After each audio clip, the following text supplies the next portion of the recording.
আমরা গণপতা গুণধর বিদ্যা মন্দির উচ্চ মাধ্যমিক বিদ্যালয়ের ছাত্রী। আমার নাম কবিতা কর। আমার নাম সুস্মিতা মান্না। আমার নাম অন্বেষা মণ্ডল। নমস্কার, আমার নাম সঞ্জিনী মাইতি। আমরা আমাদের ভূগোল বিষয় পাঠ্যপুস্তক থেকে একটি বেডফোর্ড নামক মডেল প্রস্তুত করেছি। এই মডেলের মাধ্যমে আমরা জানতে পেরেছি যে পৃথিবীর আকৃতি সমতল নাকি গোল। এই প্রকল্পের উপকরণগুলি হল থার্মোকল, কাগজ, আঠা এবং রং।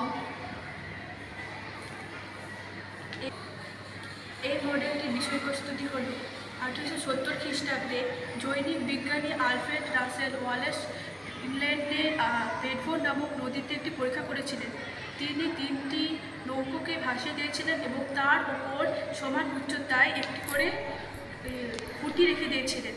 তারপর তিনি যখন দৃষ্টি রেখে দেখেছিলেন যে পৃথিবী যদি সমতল হতো তাহলে এই 3টি নৌকো সমান হতো, কিন্তু পৃথিবী সমতল না হওয়ায় এই 3টি নৌকো এভাবে আকৃতি ধারণ করেছে। অর্থাৎ প্রথমে যখন তিনি দেখেছিলেন যে একটি নৌকো দেখা যাচ্ছিল, আবার তারপরে তিনি দেখেছিলেন তার কিছুটা অংশ দেখা যাচ্ছিল এবং আর কিছুক্ষণ পরে সেই নৌকোটিকে আর দেখা যাচ্ছিল না। এ থেকে আমরা বুঝতে পারি যে পৃথিবী সমতল নয়, পৃথিবী গোলাকার।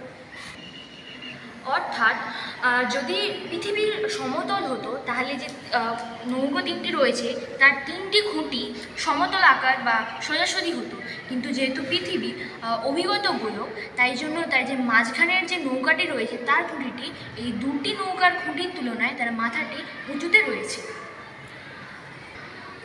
এর থেকে প্রমাণ হয় যে আমাদের পৃথিবীর সমতল নয়, এটি গোলাকার আকৃতি।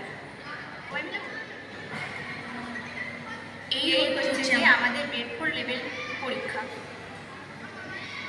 এবং একটি মডেল।